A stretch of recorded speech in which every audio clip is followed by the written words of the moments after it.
This tutorial is about how to use Google Forms to create classroom assessments. To start, make sure you're signed into your Google Drive, and over on the left you're going to click the New button, go down to More, and select Google Forms. Right now it's generating a blank form for me. And right here it says Untitled Form. That's where I can just name my quick assessment. So I'm going to make this a Math Quick Check.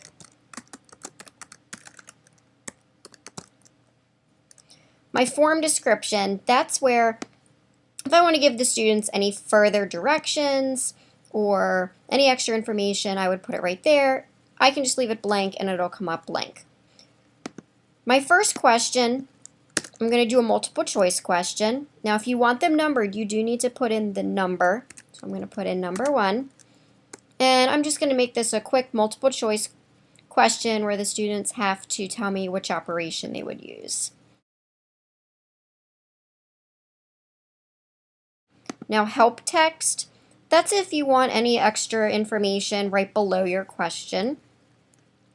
Question type, here's where I can select what type of question I want. I've got text, which lets me put a small short answer, fill in the blank kind of question. Paragraph text, that's for like a longer response where you want your students to type over a sentence. Multiple choice, where they select from a list of as many choices as I want. Checkboxes, where they can check more than one answer. Choose from a list would give me a drop down. And then these are really more for if you're creating a survey, so I don't generally use those. So I'm going to select multiple choice, and I'm going to give them the 4 operations. So, and I'm going to hit done. So here's what my quick check looks like so far. I have my first question and then my multiple choice.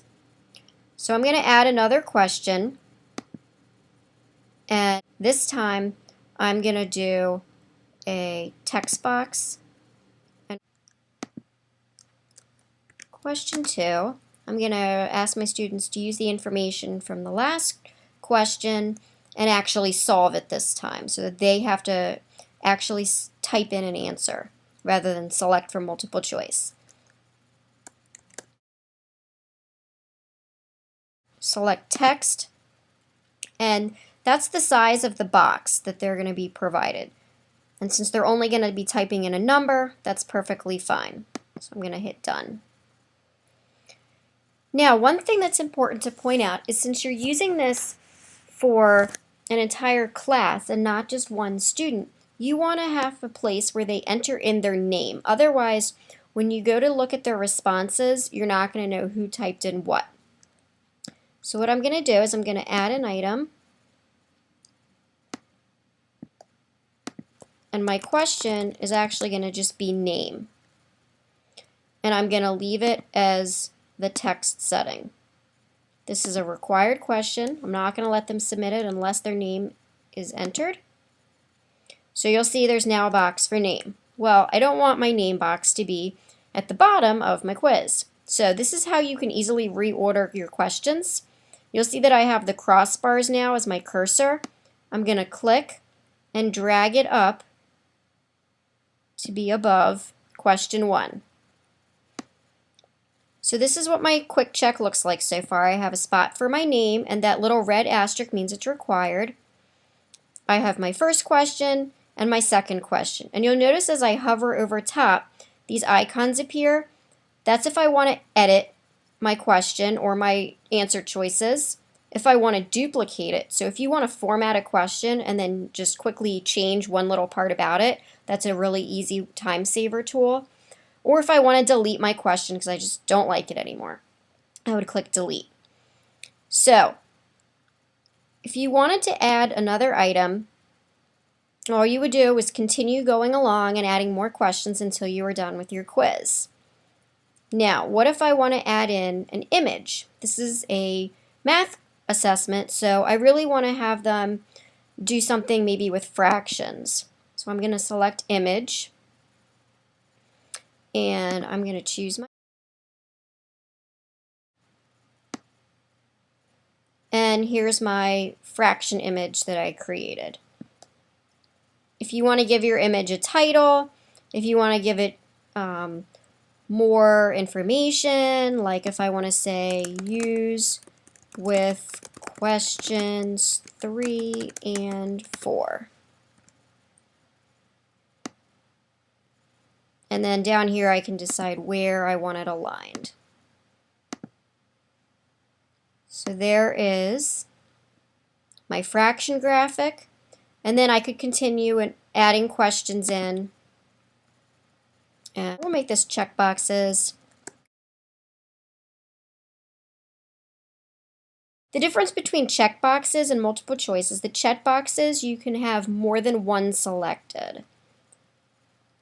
So I might make my help text be choose more than one.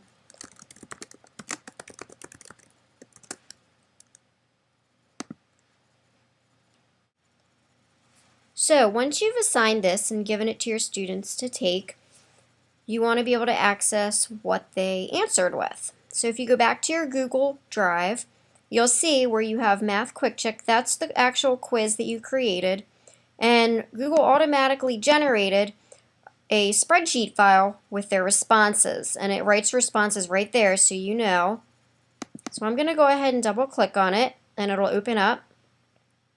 And here is where all your data is. So I made a sample class, and you'll notice that your questions go in order along with the first one, which is a timestamp. The timestamp is actually a very great piece of data because it shows you not only the date, but the actual time it took the students to complete the assessment. Now, one thing is you'll notice that it's not exactly very visually pleasing. So what I like to do is I like to drag my columns to make them a little bit bigger. Another thing you can do is I'm going to select one here, and if you look up here it says wrap text. If I select wrap text, magically they all fit now, and I can read and remember what my questions were. Now since I don't have many questions, I can make these stretch out a little bit. Okay. And another thing I like to do is just make my questions bold so they stand out. So here are all of my answers, and if you wanted Google to automatically grade these for you, then you would want to use the add-on Flubaroo, which is up here. If you don't already have that added on to your Google Drive, then I suggest you going to Flubaroo's website and watching their 3-minute video on how to use it. It's so simple, and it's a very quick video that tells you all about how to do that. So that is how you can use Google Forms to create an online assessment for your classroom.